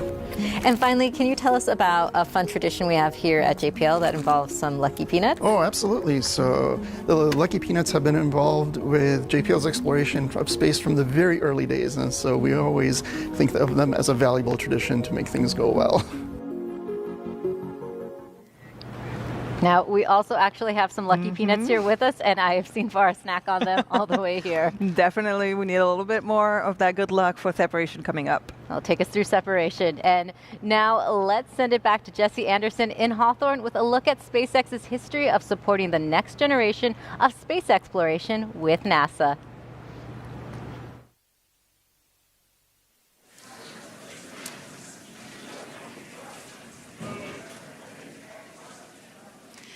It's incredible having the opportunity to support NASA science missions to space, just like today's mission. In fact, last month was the 10th anniversary of the very first mission Falcon 9 and SpaceX launched for NASA, the Discover Space Weather mission, which launched in February of 2015, which you can see there on your screen. Since first taking flight in 2010, Falcon 9 and Falcon Heavy have completed more than 450 launches and more than 380 reflights. As the first orbital-class rocket capable of reflight, Falcon 9 has helped drive down launch costs while increasing flight cadence, making space more accessible for all types of missions. Falcon is helping NASA build our future in space through contracts like the Commercial Lunar Payload Services Initiative and agreements like the one behind today's mission, the NASA Launch Services 2 contract. SpaceX is enabling access to space at a cost and cadence that no other vehicle flying today can match, unlocking a wide array of new government, commercial, and scientific opportunities in space. Before Falcon 9, launching to space was infrequent and cost much more than it does today. Lowering the cost of access to space is the foundation for humanity's next steps into the solar system. More launches accelerate development, enabling more small satellite and private research customers to launch their work to space, which in turn helps stimulate the wider space economy here on Earth. And serving both cargo and human spaceflight missions, Dragon has visited the International Space Station 45 times. In addition to NASA's crew missions, Falcon 9 and Dragon are advancing human spaceflight through private astronaut missions as well, including the Axiom missions Inspiration 4, Polaris Dawn, and our upcoming From-2 mission. And missions like SpaceX's Transporter and Bandwagon rideshare programs help make access to space even more affordable by sharing the cost of a single launch across multiple customers. All of this to say, reusability is the key innovation that is making space more accessible. Now, we are T plus 23 minutes into today's mission, and in a few minutes, in about 15 minutes or so, we will be reigniting that second stage to continue the journey with SPHEREx and Punch. We'll send it back to Raquel. Thank you, Jesse. Punch, along with students from the Unify, Colorado Boulder, are bringing ancient solar observations to life. Their project, Solar Stones, transforms historic petroglyphs into art. Let's take a look at how it's connecting the past to modern science.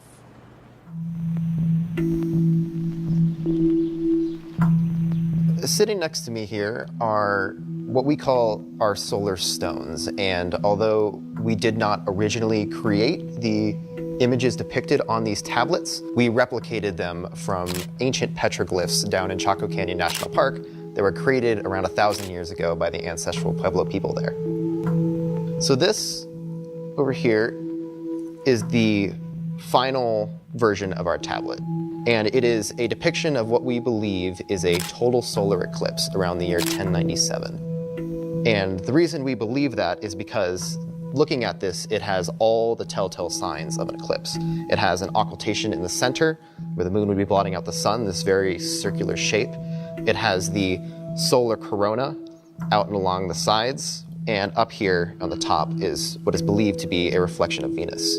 While these tablets would be really good for any learner, we collaborated with the Colorado School of the Blind so that we could make these tablets accessible to low vision learners. Space is typically a very visual field. You look up at the stars, you look at pictures of space, but if you can't see that, then you're pretty much completely blocked out from being able to study this and be able to understand this part of history. And so this way we have an exhibit that people can learn from if they are sighted or not sighted. It took a lot of time to figure out how much detail we needed, how deep the objects needed to be, what textures we needed to use. A lot of these things that we didn't expect, we gained context through lots of user testing. So I think this project is really valuable because it allows people to interact with space in a completely different framework. Every person has something they can contribute to the study of space. And so our hope is that not only can the blind and low vision community be included in this part of history, but that sighted learners can potentially learn things easier with a tactile experience. Well, those solar stones are so cool. And with us now is Punch Principal Investigator Craig DeForest. So glad you could join us, Craig. Thank you for having me. And I see you brought some examples with you today. I did indeed. So Punch is studying the sun, astrophysics at home, right around us. And in that, we're carrying on a tradition that goes all the way back to the ancients. So this is a 3D printed representation of what may be the oldest representation of the solar corona in a durable medium. This was recorded life-size. It's this large. Somebody about 1,000 years ago chipped this into the rock right near what is now the visitor center at Chaco Canyon. And this is consistent with, and many believe it to be, a representation of the solar eclipse of 1097, which occurred over Chaco Canyon. People actually witnessed it and observed the corona around us. So that ties us from the ancients to the modern esoterica of spaceflight. And why was it important for Chaco Canyon to be the location for the Punch mission solar stones?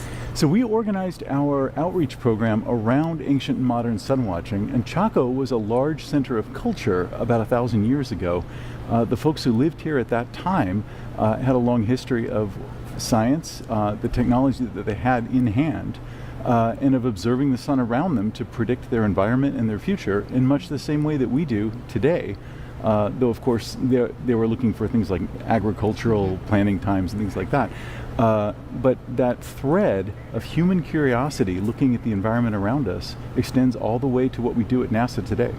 So speaking of what we do at NASA today, so Punch has a coronagraph that sort of mimics a solar eclipse, right? And that allows us to study the corona. Can you explain how that works? Certainly. So normally we can't see the sun's corona or the much fainter solar wind that Punch will image.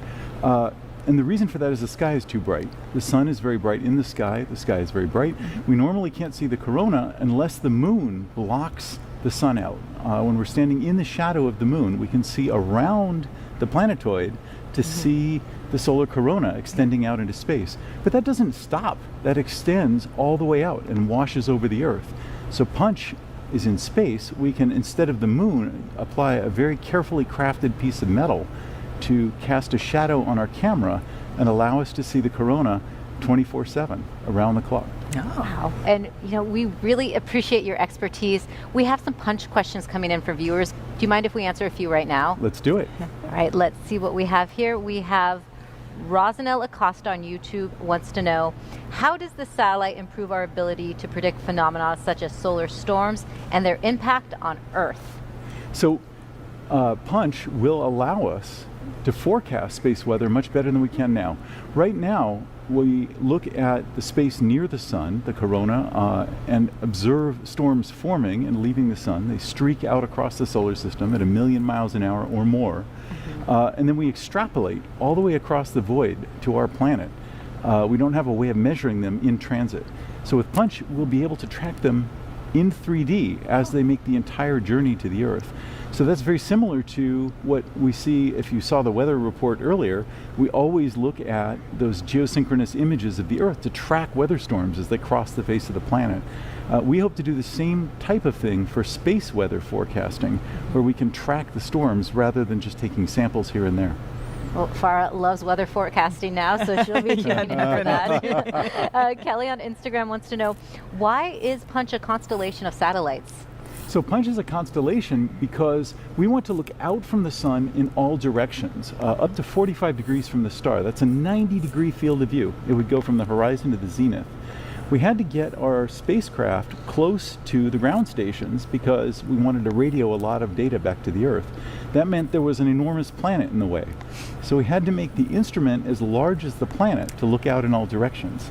The only way to do that was to mount it on 4 spacecraft. Yeah, that makes sense. All right, Craig, thank you so much for your expertise. We really appreciate it. And we will be taking more questions later on the broadcast, so keep them coming using the hashtag AskNASA. And as we approach SPHEREx spacecraft separation, Farah, let's check back in with Megan, Mick, and Jesse.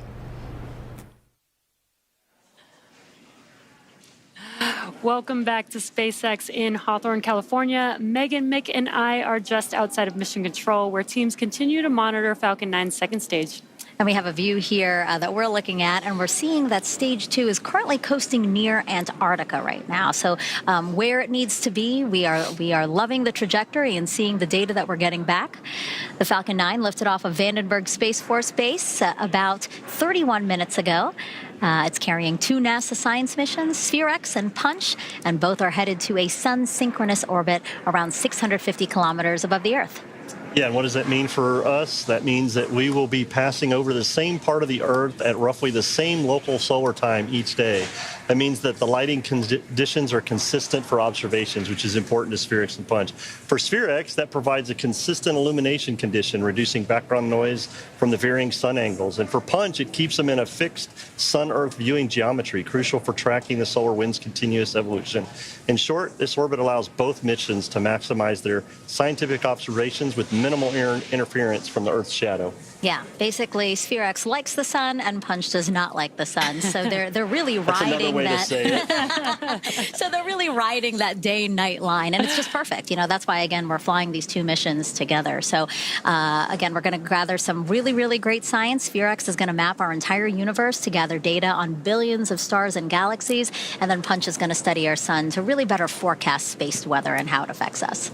Yeah, and the second stage with SPHEREx and Punch will coast for another about 7 more minutes before we have another ignition of the MVAC engine. And then following that, we will deploy SPHEREx first and then Punch's 4 spacecraft.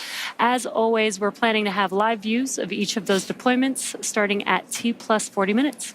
Yes, we can't wait. So we'll see you back here soon. For now, let's send it back to the hostess at Vandenberg Space Force Base with Raquel and Farah. Thank you so much. Turning our attention back to SPHEREx, the Space Telescope is gearing up to map the entire sky like never before. With special photon shields and an ultra-cool design, here's how it will spot hidden cosmic secrets in infrared light. This is SPHEREx, NASA's cosmic mapmaker. It will scan the entire sky, charting the positions of hundreds of millions of galaxies. But why does it look like my dog after his last visit to the vet? These concentric cones help keep SPHEREx cool and shielded from nearby bright objects. Anyway, continue. Ah, of course. SPHEREx has 3 cones, which are called photon shields. They block light and heat from the sun and the Earth. That's a big deal because without those shields, the telescope's detectors would be blinded. But SPHEREx also needs to be cold because it detects infrared light, or wavelengths slightly longer than what the human eye can see.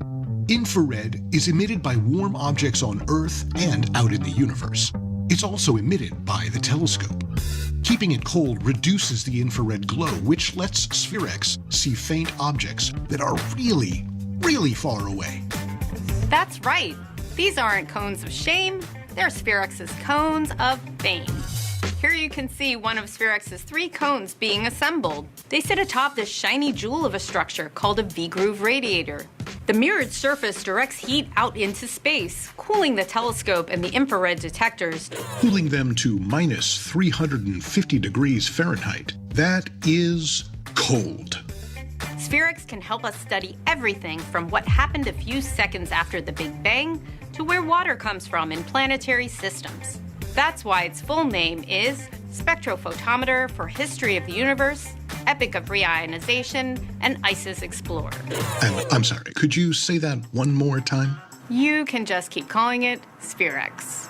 And so I will. The V-groove radiator and the photon shields surround the heart of SPHEREx, the telescope. It's a feat of modern engineering, designed with incredible precision. And it looks tilted? That's not a mistake. That tilt helps it see the entire sky while under the protection of the photon shield. Do you mind if I get back to work? Sure, let's wrap this up. The cone of fame, the gorgeous jewel, the tilted telescope. These are all part of NASA's next cosmic mapmaker. SPHEREx. That passive cooling is really incredible. Absolutely. And actually, SPHEREx instrument scientist Phil Korngut joins us to talk about that cooling process. Thanks for being here, Phil. Yeah, thanks. So exciting. So indeed, yes, SPHEREx uses a totally passive cooling process. That means we have no refrigerators, we have no liquid cryogens or anything like that, and we use actually the coldness of deep, dark space to bring the temperature of our instrument down. And to show you how that works, we made a little demo here. This is a little thermal model of SPHEREx, and you can see it's got its three, iconic photon shields. And then inside there, you can see that we've got a model of the telescope and the focal plane radiator. So back in Pasadena, we took this thing to do a little demonstration to show you how that might work. So we put it up on the roof of the Cahill Building for Astrophysics, which is actually the building that we assembled the SPHEREx instrument in. And we put it up there with a great view of the night sky. So there's thermal engineer Brad Moore and I getting everything set up. And the point is that using that night sky, even here on Earth, we can cool it down. So here in this time lapse, as we left it out there overnight, you can see why this is harder on the Earth. Those clouds up there, the atmosphere is actually pretty dark in the infrared, not to mention that air makes conductive heating between the Earth and the radiator. You can see also there we left a camera in the foreground. That's actually an infrared camera, so you can see what's happening with the heat glowing off of the telescope inside. So you can see here, as we look in the infrared, there's a lot of light coming off of that telescope because it's warm. And as the time lapse goes on, you see that light coming down, that glow that's coming off the infrared as it dumps out to deep space. If you look to the outside of this, there's a glow around the photon shields, and that's from the Earth coming up. And so inside, it looks dark because it's reflecting the cold sky from the photon shields. And as we go on, you can see that light comes down, and our telescope is getting cooler.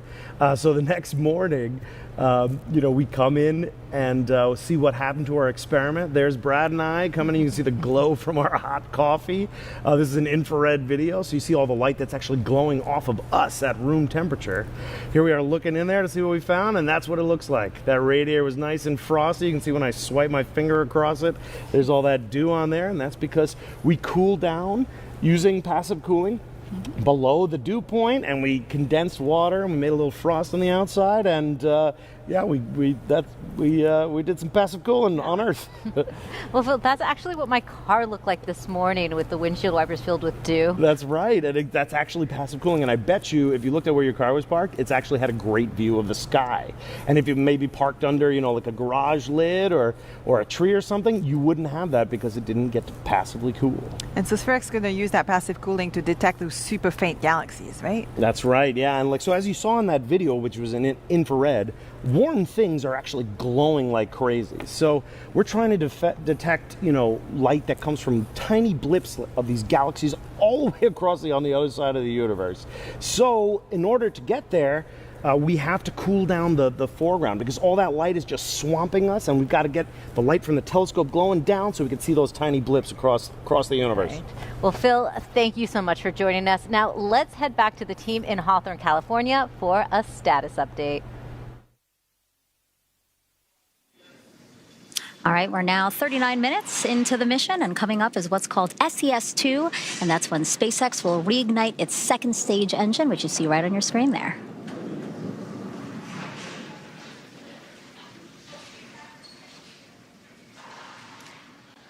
Yeah, we are expecting that SES-2, this is the second burn for this mission to ignite. There it is, right on time. You can see that there on your screen. Now this is about a 50-second burn for this burn. And this extra burn, this is a single Merlin vacuum engine, has about 220,500 pounds of thrust. And burning just for about 50 seconds doesn't seem like much, but it's just enough to take the second stage with the payloads attached to its targeted drop-off orbit. That's exactly right, Jesse. This burn will put SPHEREx and Punch exactly where we need to be, getting ready for SPHEREx deployment. An exciting time. I know Farah is looking forward to that one. So are we, but things continue to look good.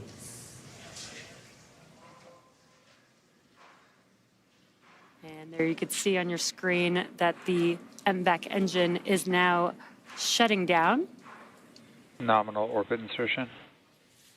And you know, the second burn is actually a lot earlier than in other missions because, again, SPHEREx has to avoid the sun even on its way up to that sun-synchronous orbit.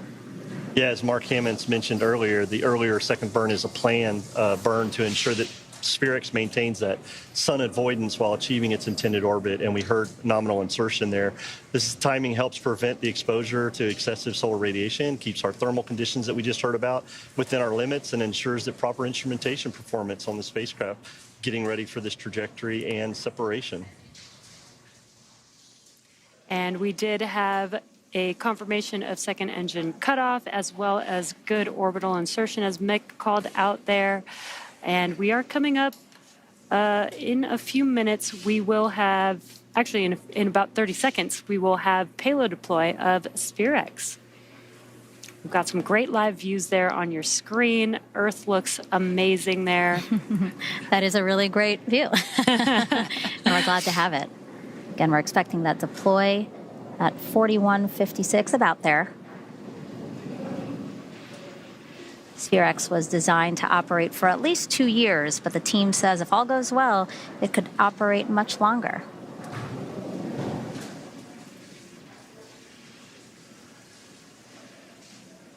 Expecting deployment here in just a few seconds. SPHEREx separation confirmed. And there we heard the call out, and now you can see that there on your screen. SPHEREx is drifting away from Falcon 9's second stage, confirming deployment. Woohoo! It took everything in me not to talk over you and go, yay! So exciting. Are you kidding? Farah is at the hostess right now, jumping up and down. I'm sure.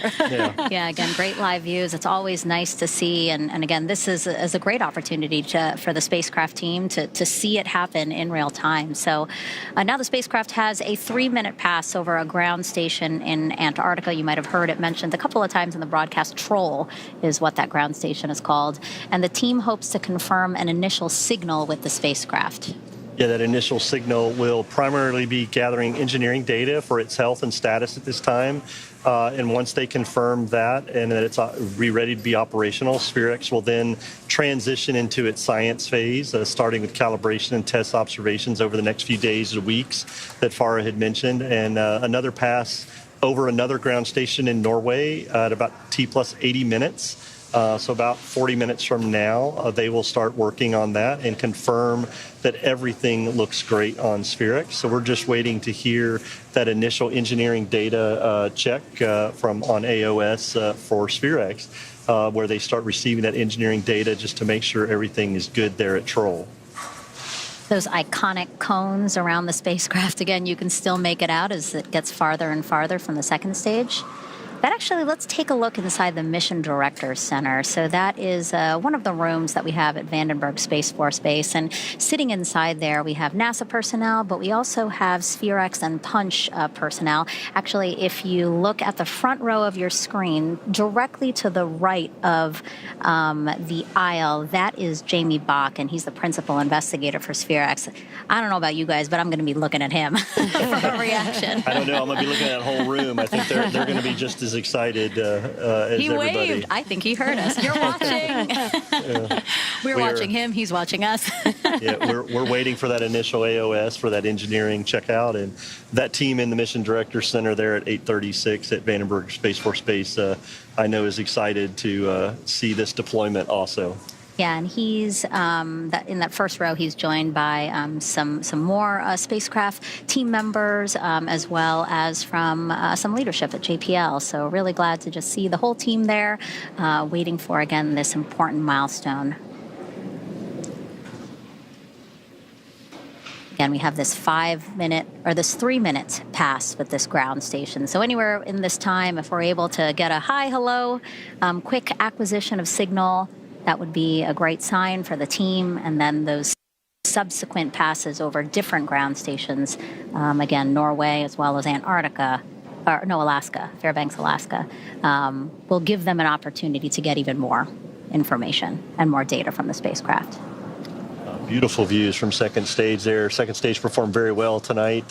Still continuing its mission with that second burn. We still have Punch on board, and things looking great there as second stage continues to coast.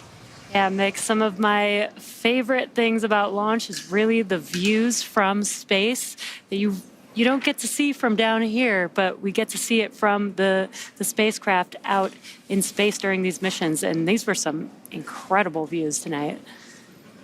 Yeah, it really puts into perspective what we're doing here. We are sending spacecraft that do incredible science out into an orbit around the Earth, and all the data that's collected. This is science that touches all different kinds of disciplines. Specifically for SPHEREx, right? It's again just being able to see and map our universe in a way that we've never done it before. It's going to really answer some of astrophysics' biggest questions. And then for Punch, studying our sun and understanding how it can affect us in terms of space weather, comms going down, telecommunications, satellites, things like that, all affected by space weather. So Punch is really going to help us understand how to better predict when space weather might affect us.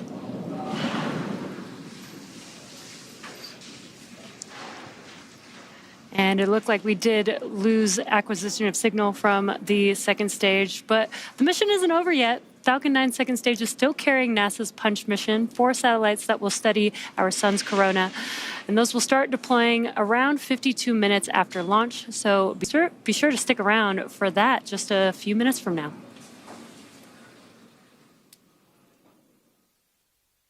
Thank you so much, Megan, Mick, and Jesse. And Farah, what is next for SPHEREx? So, of course, we would have liked to hear it from it right now, but this, it's a very short pass, as you heard, and so the SPHEREx is continuing to orbit around the Earth. It's getting itself into the right configuration. It's going to go over another ground station called Svalbard up in Norway in about 40 minutes, so we'll hopefully hear from it then.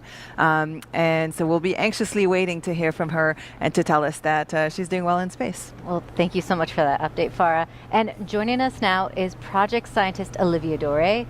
Olivier, thank you so much for joining us. Pleasure. So Olivier, tell us, SPHEREx is taking a 3D map of the universe, right?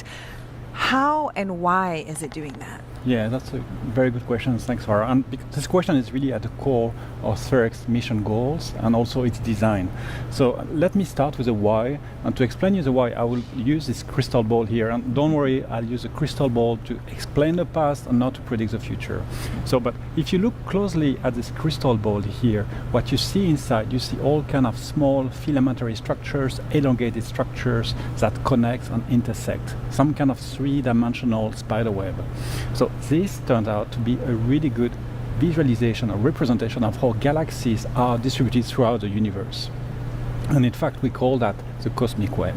So what SPHEREx wants to do is make a three-dimensional map of the cosmic web over the whole sky. And the reason we want to do that is simply the fact that by making this map of the cosmic wave over the whole sky, we can get very unique insight about the very first moment of the universe, when the universe was only a fraction of a second old. So that's really what we want to do. And so to get to the first part of your question, the how, so that we will do that by really mapping the whole sky in 102 colors. And so why do we want to use colors? It's very simple. So if you look at the sky, you take a picture, you will see exactly where stars and galaxies are. But if you want to know how far they are from you, if you really want to measure the third dimension, you need to use the color information. By using colors, you can really tell how far a galaxy is from. You can really tell the distance between you and a galaxy. And so you can construct, if you map the whole sky with these 102 colors, you can really construct all sky three-dimensional map of the cosmic web, and that's really what we want to do. And how does SPHEREx use color when mapping? Right. So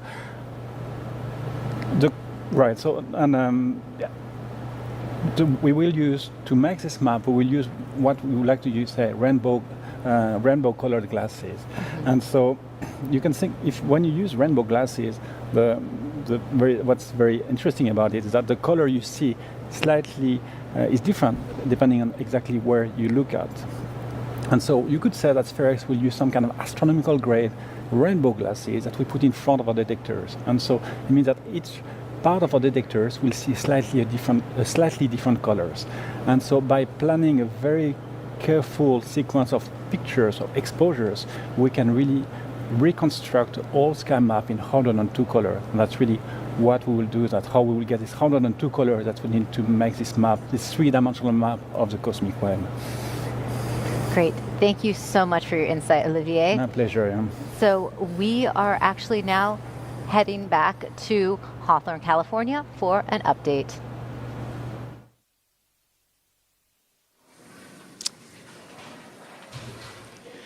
Thanks, Raquel. We are just about a minute away from SPHEREx coming up here. We're T plus 51 minutes into NASA's SPHEREx and Punch missions from Vandenberg Space Force Base. About 9 minutes ago, we watched SPHEREx separate from the Falcon 9 second stage, and the SPHEREx team then confirmed, and we did not confirm acquisition of signal just yet. We will confirm that at the next opportunity. But now it's Punch's turn. Yeah. So they're going to deploy in two batches, right? So the first two are going to deploy around T plus 52 minutes and 16 seconds. So that's about 45 seconds from now. And then the other at T plus 53:07. Again, some great views that we're seeing here from the second stage, looking down on Earth, carrying 4 Punch spacecraft. And as you talked about those 4 Punch spacecraft deploying in 2 sets, one of the reasons we are doing that is to separate the sets so that we can get them started on their way and make sure they're heading in the right directions and avoid the second stage and anything else that might be in the path. So keeping Punch to make sure everything is successful. Deploy one set and deploy a second set a few seconds later. That will help everything with deployment tonight and call this mission to an end, getting Punch on its way for its science. 2 separation confirmed. Wow, look at that. To actually see them. That's great. And we heard that call out, and that is amazing. Yeah. Punch drifting away from the Falcon 9 second stage. That is the first of 2 payload deployments, and we are expecting the next one coming up in just about 30 seconds or so. Yeah, I'll tell you, seeing that that was just as incredible as seeing SPHEREx separate those 2 satellites separating, and then the next 2 coming up, getting that constellation out there so Punch can do their science. That's very important, and I know the Punch team is looking forward to that. Yeah, and we are deploying these in a bit of a different orientation from SPHEREx. We did see SPHEREx drift away very slowly from the second stage, and these Punch payloads are going in a different direction. So, Wi-Fi 1 and 3 separation confirmed. Look at that. That is amazing. That is just amazing. Yeah, the second batch right there. It is really cool to see. And again, I just know that the spacecraft teams really appreciate this opportunity to see this happen in real time. So what an incredible, incredible view.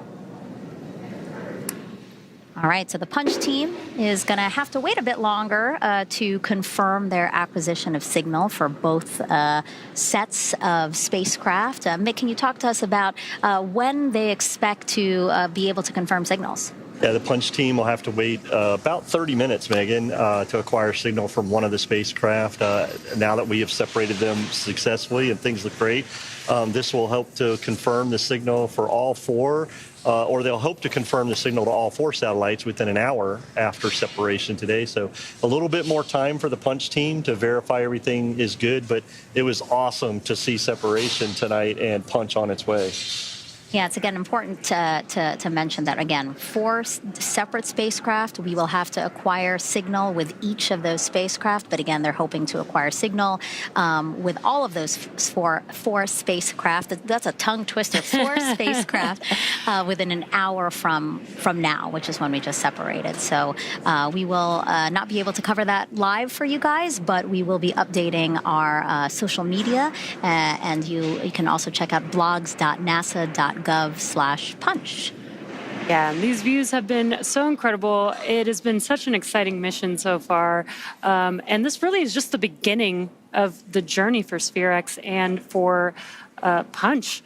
I know we've been live for about 55 minutes with this mission, but this is the beginning of the journey, of a very long journey for both missions. Both spacecraft doing some great science, as we've heard throughout the show, with the mapping of our universe and the solar wind studies and all. And I got to tell you, looking at the shots on the screen, I'm kind of thankful to Farah and the team for the sun avoidance requirement, because we are seeing some great views of Earth from our second stage here, and as we have deployed these satellites. It's just amazing to see these live views from space, as you mentioned earlier, Jesse. Yeah, and like you just mentioned, sometimes we get a lot of sun glare into the camera on the second stage vehicle, but because we are avoiding the sun, just like you said, we have some epic views of Earth there. They look so clear. It's incredible. What am I trying to say? Like the pixels that we can get from being so far away from Earth. It is just incredible. Yeah. And again, if you're just joining us, you're listening to me, Megan Cruz, and this is Jesse from SpaceX, who was just chatting, and then the only guy on here, so you know when he's talking, that's Mick Woolman, also from NASA. And the three of us are at Hawthorne, and we're commentating through some of the incredible views that we're seeing from space right now. You know, a couple of minutes ago, we saw the SPHEREx spacecraft deploy from the second stage, and then a few minutes after that, we saw in 2 batches all 4 Punch spacecraft also deploy. So it's been really great being able to commentate through this and be able to share this with the public. But for now, let's send it back to Raquel and Farah. Well, thank you for that update, Megan, Mick, and Jesse. So tonight, NASA's Launch Services Program has successfully launched SPHEREx and Punch. Joining us now is tonight's Assistant Launch Manager for NASA's Launch Services Program, Tim Dunn. Tim, another successful launch for NASA's Launch Services Program. How are you feeling in this moment? Well, Raquel, I'm feeling incredibly excited. Hopefully I'm representative of the team. I just left a building on North Vandenberg, the SpaceX Launch and Landing Center, where there was incredible positive energy after launch. And then I was on the phone with our NASA launch manager, Denton Gibson, on the ride down here. And we got spacecraft SEP of SPHEREx. And I could hear in the background the cheering and the yelling in that room. And I know it was replicated in the rooms here at Building 836 with all of the team present here at Vandenberg. You can probably hear Farah at that point. Yeah, probably from the parking lot out there. Wonderful. So tell us what's next for LSP. Oh, gosh, what's next? Well, let's see. We have some different missions this year. So this was what we call a full-up NASA Launch Services mission, and we've got 2 more of those this year, Farah. We've got one called IMAP in September, back from the Cape. Also with some ride shares, right? And it has ride shares on it also, yes, indeed. SWIFO and Carruthers will be the ride shares there. And then we come back to Vandenberg at the end of the year in November, and we launch another JPL mission, the Sentinel-6B mission. So we always love coming out here to Vandenberg and looking really forward to that. But also, scattered throughout the year, we have what we call our Vader missions. There are Class D, more risk-tolerant missions, maybe smaller spacecraft. But the first one up will be this summer, where we're launching a spacecraft to Mars, the Escapade mission. And that would go on the New Glenn rocket, which is Blue Origin's new rocket that successfully launched in January of this year. So looking forward to that one. And then we have a Tracers mission just ahead of that in the May timeframe, we believe, from Vandenberg here. And then we finish up in the September, October timeframe with 2 missions that look like they're going to ride together. The Pandora mission riding with the Thesis 2 mission. So we've got across the board, big spacecraft, small spacecraft, both coasts, just a lot of excitement in Launch Services program in 2025. Busy year for you. Yes, very busy, but that's a good thing. Yeah. Yes. All right, Tim, thank you so much for that. We actually have an acquisition of signal update from the team at Hawthorne. I can do it. Well, we can. Yeah. Here we go. All right, everyone, we are now 59 minutes, 51 seconds from liftoff. Again, we watched the Falcon 9 rocket lift off with 2 NASA missions. We had SPHEREx as well as Punch. We did watch all 5 spacecraft deploy from the Falcon 9 second stage. We had some great views of those, again, live.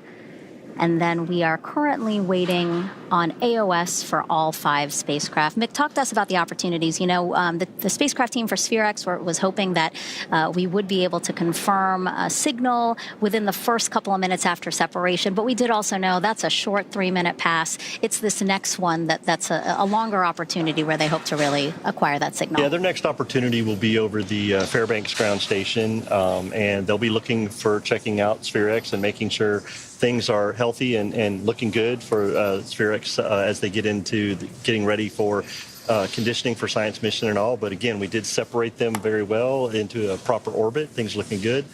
Punch separated, and we're about 20 minutes, I think, from getting signal for the Punch team, and they'll start off receiving signal for 1, and then in about an hour get signal for all 4 to verify that Punch is good. And so the teams will be on console monitoring that and looking for that. And I'm sure that we will hear about that through our social media stuff, through NASA and that. But I will say tonight's launch was amazing. Seeing the separation of all 5 spacecraft was great. And, you know, this has been just an absolute great day to see this launch with everything that we've gone through for this mission. Yeah, so again, waiting for those opportunities to acquire signal from all of the spacecraft. Again, we are looking at T plus around 80 minutes for the SPHEREx spacecraft, and then also for the Punch spacecraft. The first opportunity for at least one of them is about 74 minutes after separation. So again, a really great time. We were so happy to be here with you, Jesse. Yeah, it was awesome. I will say it was awesome being with both of you, but thank you, Jesse, for having us. I work with them all the time. No, it's been so great having you both here. I've had so much fun on this mission. And we'd also like to thank NASA for their trust in us and for being a frequent flyer with SpaceX. We'd also like to thank the Range and the FAA for their ongoing support of our missions. And we've got another busy year ahead of us, so check us out at SpaceX.com for up-to-date missions and schedules, and follow us at SpaceX on X for updates. All right. Thank you guys so much again for tuning in, and we'll toss it back to the host desk now. Great. Thank you so much. And we also have updates that will be coming in on go.nasa.gov and blogs.nasa.gov/punch, blogs.nasa.gov/SPHEREx. And before we wrap things up, let's take one more look at tonight's Falcon 9 launch of SPHEREx and Punch. T-minus 15 seconds. 10, 9, 8, 7, 6, 5, 4, 3, 2, 1. Ignition. Liftoff of the Falcon 9. Go SpaceX, go SPHEREx, go Punch. SPHEREx and Punch on their way to map out our universe like never before and revolutionize space weather forecasting.